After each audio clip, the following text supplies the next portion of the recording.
Hey YouTubers, Darren here from Grass Ranch Garage.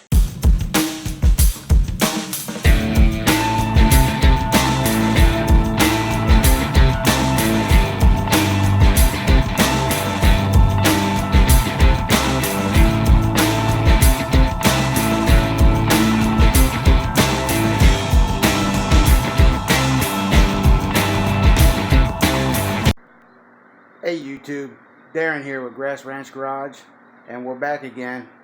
Today we're going to be replacing a section of fuel line and the fuel filter on this Briggs & Stratton engine. First, you're going to want to remove your fuel line clips here and here.